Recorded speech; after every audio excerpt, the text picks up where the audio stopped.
지금은 우리가 먹는 그런 닭고기, 돼지고기, 소고기들은 허락을 받은 농장에서 키우고 또 관리하고 안전한 그런 백신들을 맞고 주사를 맞아서 우리가 먹는데 지장이 없습니다. 하지만 신약성경 시대의 모든 대부분의 고기들은 그 당시 로마와 소아시아 지역은 황제 숭배 사상 또 우상 숭배가 아주 유행했습니다. 그렇기 때문에 상점에서 파는 고기들의 대부분은 우상 숭배 신전에서 들어졌던 제물이었습니다. 정말 소수가 도축을 할 정도로 개인적인 도축은 정말 극소수였고 대부분 좋은 것들 또 먹기 힘든 것들은 이런 우상 숭배가 성행했던 시기였습니다. 우리나라도 가난했을 때 평상시에는 못 먹었던 음식들, 고기들, 좋은 과자류들을 언제 먹었냐면 제사를 지낸다고 조상을 섬기는 설 그런 날도 있겠지만 조상에게 지내는 제사 후에 음식을 고기도 있었고 여러 가지 먹을 것들이 많이 있었습니다. 결국 좋은 것도 우리가 먹고 싶은 것들은 우리나라도 그렇고 신약시대에도 그렇고 제사를 지냈던 음식 중에 나오게 되었습니다. 또 일본이라든가 그런 나라는 여전히 각 동네마다 그런 신전이 있고 지역의 신이 있고 나라의 신이 있을 정도로 근데 그런 축제들 그런 신전 사상에서 축제가 벌어진 다음에 맛있는 음식을 서로 나눠 먹었습니다. 그렇기 때문에 로마 시대에서 그런 음식을 먹기 위해서 이 음식이 개인적으로 잘 관리된 거냐 아니면 신전에 우상 숭배에 바쳐졌던 제물이었느냐 물어보는 것 자체가 어떻게 보면은 어리석은 질문이었습니다. 그럼에도 불구하고 유대인들 또 우상 숭배했다가 우상의 제물에 능력이 있다고 생각했던 과거 우상 숭배자들 그러나 지금은 교회에 들어와서 하나님을 믿고 예수님을 믿는 자들에게 여전히 그들은 이 음식 문제에 자유롭지 않았습니다. 하지만 시장에 나와 있는 음식은 거의 제물로 사용되고 혹시 제물로 사용되지 않았다 할지라도 그것이 제물이었는지 아닌지 알 수 없을 정도로 그 시대의 상황은 그러한 상황이었습니다. 우리도 시장에서 뭘 음식을 시킬 때 이 고춧가루가 국내산인지 중국산인지 알 수가 없습니다. 또 어떤 사람은 주인한테 물어봅니다. 이게 중국산이에요? 아닙니다. 국내산이라고 합니다. 양심에 따라서 파는 사람도 있지만 상술에 의하여 많은 사람들은 중국산을 국산으로 속여 팝니다. 굳이 그 사람의 말을 신뢰할 수 있는지 없는지 알 수는 없습니다. 차라리 싸게 사 먹으면서 중국산이라고 하는 게 지혜로운 거고 그 사람이 정말 신뢰를 중요한 사람이라고 파악된다면 그것은 정말 국내산일 수 있으니까 신뢰할 수 있습니다. 하지만 대부분 뉴스를 통해서 국내산이라고 유통됐지만 알고 보니까 중국산이었다. 그러므로 뭐가 지혜로운지는 우리는 살아가면서 깨달아야 합니다. 그런 것처럼 이 음식 문제에 대해서도 신전에 바쳐진 거냐 아니면 자연적인 거냐 묻고 아는 것이 쉽지 않았기 때문에 그것을 따지고 확인하는 것은 어떻게 보면 지혜로운 처사가 아니라고 가르쳐주고 있습니다. 이에 바울 선생님은 우상에게 바쳐진 제물 문제에 대해서 특히 고린도 교회에 유대인도 있었고 과거 우상 숭배자였던 자들이 이제는 우상 숭배 음식과 관련돼서 먹기 싫어하는 자들이 있었기 때문에 또 모든 음식은 먹어도 된다고 했던 믿음이 소위 강한 자라고 말했던 이 사람들 간에 다툼들, 의견이 있기 때문에 바울은 여기에 대해서 다음과 같이 권면을 하게 됩니다. 25절, 26절 읽습니다. 무릇 시장에서 파는 것은 양심을 위하여 묻지 말고 먹으라. 이는 땅과 거기 충만한 것이 주의 것입니다. 아멘. 시장에서 파는 것은 대부분 신전에 바쳐진 고기들인데 사적인 도사르냐 우상신전에 바쳐진 거느냐 그 출처를 일일이 묻지 말고 그냥 먹으라는 게 바울 사도의 가르침이라는 거예요. 따지다 보면 먹을 수가 없어요. 우리나라 음식도 과거, 지금은 많이 깨끗해졌지만 과거에 그 음식이 어떻게 만들어졌는지 알 수가 없습니다. 그걸 따지다 보면 먹을 수가 없습니다. 또 하지만 지금은 시대가 많이 좋아져서 HCCP라고 하는 깨끗한 위생적인 환경에서 만들어졌는지 잘 평가를 하고 있습니다. 그러나 고린도 시대, 이런 신약 성경 시대에 먹는 것도 귀한 시대인데 이 먹는 것이 어떻게 나왔는지 양심을 위하여 묻지 말라고 가르쳐주고 있습니다. 시장 사람들한테 어디서 나온 거예요? 라고 묻지 말라고 가르쳐주고 있습니다. 건강에 유해가 되지 않는다면 바로 이 신앙적인 문제로 인하여 먹는 것을 묻지 말라고 바울은 가르쳐주고 있습니다. 유독한 음식은 절대 먹어서는 안 됩니다. 몸에 유해가 되는 것은 먹어서는 안 됩니다. 그건 의학적인 것이고 그냥 상식적인 것입니다. 기독교인들은 오히려 상식입니다. 그리고 이단은 오히려 몰상식적입니다. 내가 예수님 믿으면서 상식적인 게 정답입니다. 예수님 믿으면서 몰상적인 사람이 있어요. 코로나19 때문에 교회에서 욕먹은 게 분무기를 막 뿌리고 비상식적이고 몰상식적인 것을 신앙의 이름으로 둔갑해서는 안 됩니다. 하나님은 성경을 통하여 사람들이 상식적인 사회를 원하셨습니다. 의학적인 상식, 건강적인 상식, 경제적인 상식. 일하기 싫으면 먹지 말라. 이거 성경적인 상식과 동시에 성경적인 말씀이에요. 세상에서도 통하지만 성경에서 가르치는 겁니다. 그렇기 때문에 기독교가 무슨 신비를 추구하고 말이 안 되는 것을 강조하는 게 아닙니다. 그러나 기독교는 또 마리아가 성령으로 잉태됐던 기적적인 것을 또 이해할 수 없기 때문에 믿을 수밖에 없는 것들도 있습니다. 그러나 99%는 상식이고 1%의 기적들, 성경에서 정말 어쩌다 한번 나오는 것들은 기적을 통하여 믿음이 필요한 부분이지 대부분은 상식이 필요한 것을 가르쳐주고 있습니다. 바울은 양심을 위하여 시장에서 꼭 묻는 사람이 있습니다. 이거 신전에서 나온 거예요? 아니면 이거 개인적으로 만든 겁니다. 그럼 시장 사람들이 뭘 답할 것 같아요? 잘 모릅니다도 안 맞고 개인적으로 한 겁니다도 믿을 수 없고 네, 신전에서 끝나고 가져온 걸 제사장이 저에게 넘겼습니다 하도 말이 안 맞는 거예요. 그래서 바울은 그 사람 양심에 찔리게 하는 말을 묻지 말라고 가르쳐주고 있습니다.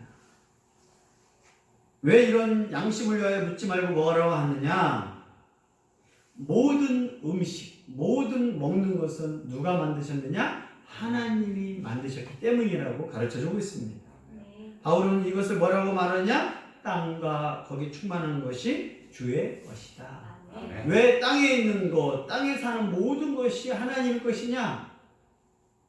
하나님을 주라고 부르는 것은 하나님이 바로 이 모든 것의 주인이다. 왜 하나님이 주 여호와, 특히 주라고 강조하느냐? 하나님이 만드셨기 때문입니다. 이걸 내가 만들면 누구 거예요? 내 거라는 뜻이 주라는 거예요. 이 종을 만들었으면 만든 사람 겁니다. 그래서 주라는 것입니다. 그래서 하나님을 주 하나님이라고 부르는 것은 이 땅과 이 모든 충만한 것을 누가 만드셨느냐? 하나님이 만들었습니다. 이 땅과 이 모든 것을 만들었다고 하는 공자는 그런 말 하지 않고 불교도 말하지 않습니다.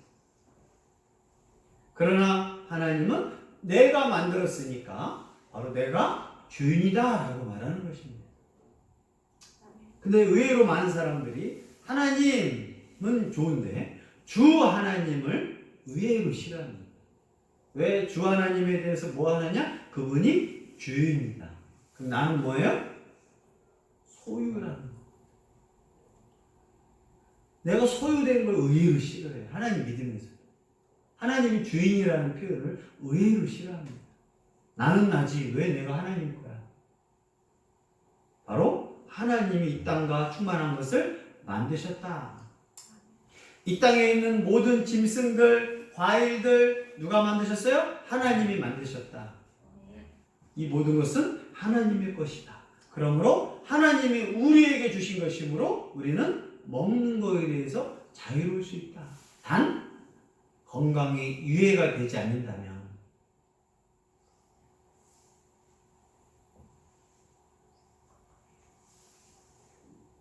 이 세상에 주신 모든 음식 하나님의 선물입니다. 짐승들, 또 고기들, 과일들, 채소들 하나님이 인간을 위해 주신 거예요. 하나님을 위해서 만들지 않습니다. 하나님을 위해서 돼지고기를 요리를 만들고 소고기를 만들고 닭고기를 만들고 채소를 만들고 물고기를 만들지 않아요. 이 모든 것은 하나님이 인간들에게 주신 선물입니다. 이 모든 것은 악하지 않아요. 하나님이 주신 것들은 다 선한 것입니다. 인간이 악하지, 타락한 이후에 짐승이 악하지는 않습니다. 풀이 악하지는 않습니다. 인간의 타락, 인간의 잘못된 죄악이 피조물들을 병들게 한 것 뿐이었지. 그래서 이 모든 음식은 하나님 주신 것이기 때문에 음식을 먹을 때 괜찮다. 특히 유대인들은 식사할 때 어떤 말을 하냐, 기도를 하느냐? 이는 땅과 거기 충만한 것이 다 주의 것입니다. 유대인들이 이 식사 기도를 왜 하느냐? 그래서 식사 기도할 때 하나님께 감사하며 기도하는 유대인의 식사 기도 특징이 있습니다. 내가 먹는 음식, 이 땅과 충만한 것이 주님의 것인데 내게 선물 주셔서 감사합니다 라고 식사 기도할 때 이 이야기를 하기 때문에 바울은 이 성경 말씀, 땅과 거기 충만한 것이 주의 것이다, 하나님의 것이다 라고 말하면서 모든 음식을 먹을 때 그래서 감사함으로 먹으라고 가르쳐주고 있습니다. 그래서 희생제물로 드렸던 음식이든 시장에서 파는 음식이든 내가 집에서 친히 키웠던 음식이든 그 음식은 선한 것이고 또 음식을 내가 먹는 것은 하나님이 내게 먹으라고 준 선물이지 음식에 무슨 우상의 능력이 또 뭐한 신비로운 게 들어간 것은 아니라고 가르쳐주고 있습니다. 그래서 바울은 음식이 더럽지는 않다. 그 우상 제물 고기를 먹는다 해도 음식의 본래의 목적은 쓰이지 않는다. 다 의학적으로 그 음식이 방사능에 쏘여졌는지 일본 후쿠시마 원전에 의하여 나쁜 것이 들어갔는지 그런 것을 먹어서는 안 되는 거예요. 의학적으로. 단 종교적으로 이 음식에 귀신이 들어갔다라든가 이 음식이 재물에 쏘여서 더러워졌다라든가 그것은 하나님이 주신 선한 목적에 맞지 않기 때문에 바울은 고린도 교회 성도들에게 하나님의 것이므로 양심을 위하여 먹을 수 있다라고 가르쳐주고 있습니다. 그러면서 둘째, 이게 불신자가 특히 유대인들, 아무튼 성경에서 제일 까다로운 사람은 유대인입니다. 그리고 그나마 신앙생활 할 때 편해요. 주변에 유대인이 없으니까. 불신자 중에서 이제 사람들을 초대할 때 유대인으로서 또 교회 다니는 사람으로서 음식 문제를 어떻게 할 거냐가 관건입니다. 유대인이었는데 예수 그리스도를 믿는 사람이 됐을 때, 유대교 그리스도인이 됐을 때 문제, 또 내가 과거에 그러한 꺼렸던 것들을 예수님 믿은 다음에는 어떻게 하는지 바울은 이제 믿지 않는 자가 초대했을 때 음식을 먹느냐 마느냐 문제에 대해서 또 가르쳐 줍니다. 27절 읽습니다. 불신자 중 누가 너희를 청할 때 너희가 가고자 하거든 너희 앞에 차려놓은 것은 무엇이든지 양심을 위하여 묻지 말고 먹으라. 아멘. 자, 내가 예수 그리스도를 믿는데 유대인으로서 예수님 믿는 사람, 이방인으로서 예수님 믿는 사람이 있는데 불신자가 친구가 나를 초대합니다. 그렇죠? 친구가 이제 초대를 해요. 그러면 초대할 때 특히 식사 초대를 합니다. 친할 때. 그러면 사람은 정성껏 음식을 준비해서 그 집에서 음식을 내놓습니다. 그때 비인격적이고 남을 배려하지 않고 이기적인 사람은 자신의 신앙만 중요하게 하니까 그 사람에게 묻습니다. 특히 손님 오면 뭘 차려놔요? 1번 풀떼기를 차려 놓는다. 2번 평상시 먹기 힘든 고기를 차려 놓는다. 옛날 우리나라도 소고기 같은 걸 귀중한 사람 오면 차려 놓습니다. 생선도 자랭고기처럼 간장만 먹고 밥을 먹던 시대에 정말 내가 먹지 않았던 소금에 절였던 생선을 내려놓는다든가 정말 돼지고기를 내놓는다든가 내놓습니다. 왜냐면 손님을 준비하고 초대한 것들이 정말 정성을 쏟습니다. 근데 그 사람이 와가지고 묻습니다. 이 고기가 우상신전에 바쳐진 겁니까? 아니면 개인적으로 키웠던 걸 도축한 겁니까? 주인한테 묻게 돼요. 특히 유대인들은. 특히 그리스도인 중에서 유대인 아니면서도 음식에 대해서 신전에 바쳐진 것은 귀신이 들었다라는. 우리나라에서도 귀신론 가르치는 성락교회 김기동 출신들은 귀신에게 제사를 지내면 그 음식, 밥이든 쌀이든 모든 거에 귀신이 들었다 해서 그걸 먹으면 귀신 든다고 가르쳤습니다. 지금도 그렇게 가르칩니다. 제사한 때 불교에서 제사 지내고 난 떡 먹으면 어떻게 돼요? 불교 귀신이 들어가서 신앙생활이 힘들어진다. 또 유교 조상신에게 제사 지낸 거 음식 먹으면 탈난다 라고 지금도 가르쳐요. 그런 것처럼 고린도 교회에서도 친구가 오랜만에 감사해서 또 정말 대접하기 위해서 음식을 차려놨는데 뭐라 하냐? 묻습니다. 이 고기 어디서 난 거야? 그런 사람이 의외로 많이 있었어요. 그러면 그 친구가 말을 합니다. 진실을 말해요? 가짜로 말해요? 또 자기가 어디서 났는지 모르는 답이 있어요. 항상 뭘 해도 문제야. 첫 번째, 자기는 이것을 개인적으로 키웠던 걸 가져왔어. 어느 집에 그 당시에 고기를 개인적으로 키웠던 걸 자기가 도축까지 해가지고 먹을 수 있는 사람이 얼마만큼 있었겠어. 얻었다 쳐. 그 말 믿을 수 있어요? 못 믿어요. 못 믿어. 그러면 90%는 95%는 우상숭배에다가 했던 것을 제사장들이 시장에다가 팔고 자기 생활비를 벌기 위해서 그렇게 했던 거예요. 그래서 우상숭배 했던 거다라고 말하면 어떻게 돼요? 안 먹게 되지. 자, 나 그거 안 먹어. 그럼 차르는 사람이랑 어떤 관계가 되느냐? 신뢰. 무슨 관계가 나요? 절규지.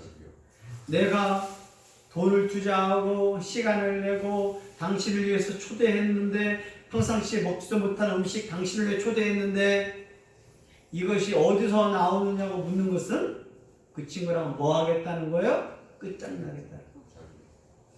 나는 뭐예요? 나는 까다로운 사람이야. 함부로 먹는 사람이 아니야. 라고 자신의 이기적인 말을 한다는 것은, 그리고 믿지 않는 자한테 왜 그 친구를 만나러 갔어요? 전도하러 가는 거예요. 불신자에게 전도하러 가놓고 결국 음식으로 그 사람을 기분 나쁘게 하는 거예요. 그리고 왜 전도가 안 됐지? 왜 그 친구가 나를 싫어하지? 바울은 그래서 너희 앞에 차려놓은 것이 무엇이든지 양심을 위하여 묻지 말고 먹어라. 특히 그리스도인으로서 자기가 까다롭고 자기가 채식주의자든 뭐 고기주의자든 뭐가 까다로울 따라도 그리스도인으로서 친구에게 전도하고자 하는 마음으로 그를 교제하고 있다라면 까다롭게 따지고 먹지 말라고